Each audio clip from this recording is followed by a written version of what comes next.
Hello and welcome to Chapter 4, Part 2. Previously, we've been discussing the benefits, the challenges, and the types of listening. Now we're going to be talking about how, or what is listening on a micro level, as well as some of the challenges associated with each of these components, and then also how to listen effectively or to improve our listening. So first we start with what listening is. There are 5 stages of listening: hearing, selection, interpretation, evaluation, and responding. We start with hearing. Hearing is the physiological aspect of listening. Hearing is the vibrations of of sound waves hitting your eardrum, then firing electrochemical impulses that then lead to the brain. This is what we do naturally, and it is not the entire process. Listening is the process of recognizing, understanding, interpreting, and responding. And hearing is just the physiological aspect. So it can happen by ways other than your ears. You can also listen through eyes. So we have to pay more attention to how we are listening, and by breaking it down further, we're going to be able to better understand what good listening is and then how to improve our listening. So we jump into the next part, selection. This is considering all the sounds that we hear, all the pieces of information around us, and then choose what to focus on and what to disregard. Some of the big challenges of this are preoccupation. We think a lot faster than people are able to talk. So we tend to drift a little bit away from what someone is saying. But as we know, that can be very challenging to the overall relationship. This can also happen by uh, focusing on information that is more digestible, more consumable. Uh, yes, you could listen to this video lecture, or you could watch TV, or you could check your phone, or things like that. So we have to be sure that we are staying focused on communication. A lot of times we think of listening as this peripheral thing, this thing we do on top of other things. We listen to music and drive or run. We listen to our parents while we are playing video games. But we have to be sure that we are taking one communication situation at a time. Just like any other type of multitasking, it is not effective when we are. It is not effective because it's simply toggling between two things, doing both not as well as we could. We also have message overload. This is when the brain has reached its limit of information and can't take any more, or chooses not to. Does anyone have a work email? I don't know about you, but I have multiple emails. I have 5 emails. My personal, one for each of my 4 colleges that I teach at. So it is very easy for message overload to occur. So how do we avoid this? By reducing the amount we can select from. This means utilizing software to filter out junk email and necessary email. Also, by using little mental tricks to help determine what is relevant and not so relevant. And then lastly, we have avoidance of difficult things. If the discussion is too emotional, intellectual, or complex, the listener may retreat and not select that information as well.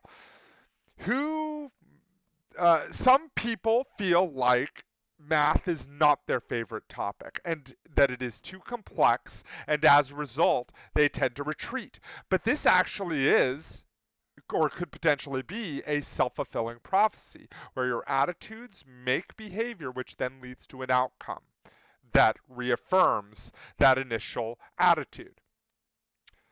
I don't feel like I'm good at math, therefore I'm not going to select math information, and therefore I won't be good at math.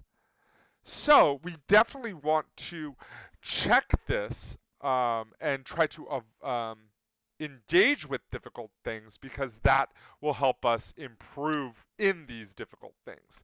We also have too emotional, especially in conflict with significant others or family members. It can get very emotional. And when we are emotionally triggered, or our emotions are far too high to be productive, sometimes it might be the better idea to just remove yourself and then come back at a later time when tempers have cooled. Next section is interpretation. So we've selected certain information, now we interpret it. What does it mean? Some of these challenges include unfamiliar language, the contain blitz, the long scoop, the LB stem to blitz, middle hook. All of that is jargon, is unfamiliar language to me, and therefore I am unable to interpret what that message means. In so doing, so that would be a challenge, and as a result, as a speaker, you should strive to use more familiar language with others. We also have jumping to conclusions, listening to part of the message before making faulty or even biased assumptions about the speaker or content of the message. This, a lot of times, again, happens in political communication, that we automatically jump to an assumption of what they mean instead of fully listening to the message. This can also happen with people we have a unproductive relational context with. Maybe we feel like we already know what they're going to say, and as a result don't listen. And that can be a huge challenge to it. We also then have evaluation. Evaluation goes beyond interpretation and starts drawing conclusions based on questions like, is the information important, appropriate, or even true? This part we definitely need to be doing. We want to find Goldilocks. Not too much, not too little. And here's why. First, on the too little side, we have gullible listening, which is one of the big challenges, accepting information at face value and not applying any critical thinking to what is being said. This is a huge challenge today. We have people who, unfortunately, engage in a lot of gullible listening on the resources that they acquire through online channels. That's why we have so many people believing in cults of politicians, killing people. I don't even know what they're doing, or random, conspiracy theories about, pandemics and all these random things that have no basis in fact. So it is very easy for someone to just accept information because it is easily digestible. And funny enough, that easily digestible false information actually can, to those who engage in gullible listening, they will actually have more of these than actual fact. Because with falsehoods like that, they are not bound by truth, therefore there is no complexity. It can literally just conform to how people see the world. Whereas true information is challenging and can challenge your perspective. But on the flip side, we also don't want to go to the other side, where we engage in overly critical listening, focusing on speakers' delivery or mentality, or mentally argue or disagree with everything the speaker says. So that's challenging as well, because that engages in defensive listening, where we listen and listen and listen until we have something to argue with. Okay, now I'm ready. Now I'm waiting for them to stop talking.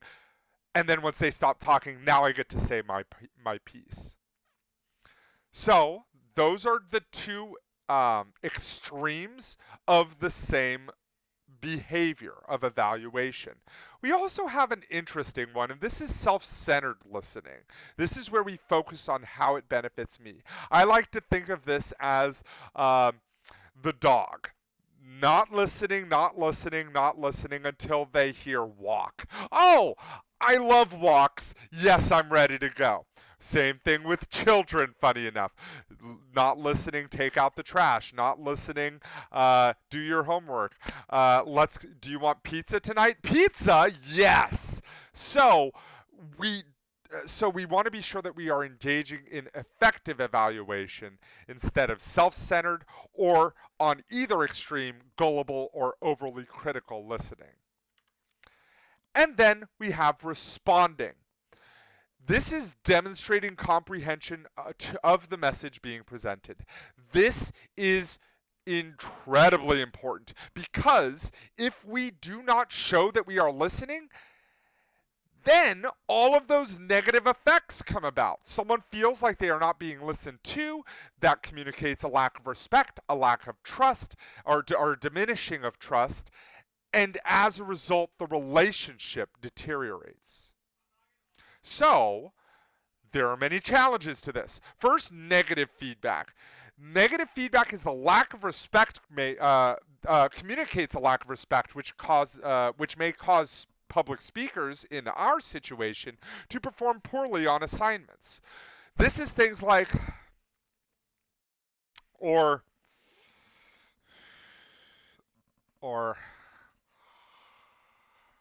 all of those things are feedback. Again, it is showing how you are processing that information, how you are decoding their message. And so as a result, we want to engage in positive feedback, listening, looking at the screen, paying attention, showing that you are paying attention. Then we also have fake listening. And fake listening can be polite, but you may miss out on valuable information. So that is better than negative feedback, but obviously not ideal. So those are the 5 stages of listening. Now we're going to be discussing how to improve the quality of our listening. For the big thing is to engage in active listening instead of passive listening. Passive listening is listening without being engaged. Active listening is listening while being engaged. It is very simple. And there are differing opinions on this, but I am of the mind that listening is not that hard. It isn't.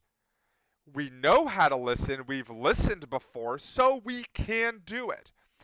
But the challenge comes not from the simple behavior of listening, it comes with the magnitude by which we need to engage in this behavior, or the amount of time we need to engage in this behavior. That is vital because it's very easy to listen at minute 1, at minute 2, at minute 3, but at minute 13, that is where it gets a little bit more challenging. So we want to be sure that we are listening effectively or actively listening. This is composed of 2 types, active listening in the mind and active listening in the body. We'll discuss that more, but there are 3 A's to active listening. First, attention, showing that you are actually engaging in listening. Instead of listening and checking your phone, listening and writing something down, listening and eating, listening and running, all of these things, instead we should pay absolute attention to this situation. We also have to check our attitude. This means not just the attitude of listening as a whole, but also our attitude towards the person we are listening to. There are people who we listen to more, there are people who we listen to less. That may be due to our relational history with them. Maybe they haven't had important things to say in the past, but we may miss out on vital information in the future.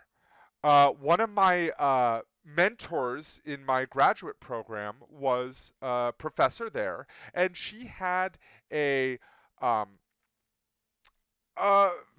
fellow student who she didn't really respect intellectually, I'll say. So she didn't listen to this person a lot. And basically, they just kept on talking. And funny enough, they actually engaged more because that was their response. They chose flight or fight. They engaged in fight, engaged more. And the professor decided, you know what? I'm actually going to listen to this person. Like really listen, show that I'm listening, and maybe that'll slow things down. It did, but she also learned a great deal from this person, and this student gave her life-changing information. This student said, "Hey, you know what? I don't know why you're trying to push through your grad program very fast. Instead, why not slow down, get all A's, and then go to any PhD program you want?" And just like that, someone who she had a negative attitude with at the beginning, she then gained valuable information from at the end. And then once we've checked our attitude, checked our attention, now we have to engage in adjustment. This means finding ways that we are deficient and solving those things. We always have areas of improvement. Me, for example, I tend to talk over people. Sorry about that. So we strive to adjust constantly. That is a part of active listening. Now let's talk about active listening in the mind, deciding that it's time to listen, focusing on listening, avoiding jumping to conclusions, and looking for common ground are all ways to actively listen cognitively. But we also have behaviorally. And this one is that responding aspect. Position yourself in a listening position. This means leaning slightly forward, paying attention, putting yourself in a position where you are able to actually listen. I know that people have multiple screens, and sometimes there will be people listening like this. And yes, their screen might be here, but it doesn't really show that you're listening like this. So we want to be sure that we're putting ourselves in a space that we have the ability to listen. Also use positive facial responses. Nodding your head, smiling, opening your eyes. Things like that are going to show that you are listening. Also be a supportive listener and follow basic rules of courtesy. The golden rule: treat others how you would like to be treated. If you would like people to listen to you, then you should listen as well. Simple as that. That is chapter 4. Have a lovely rest of your day, and I'll see you next time.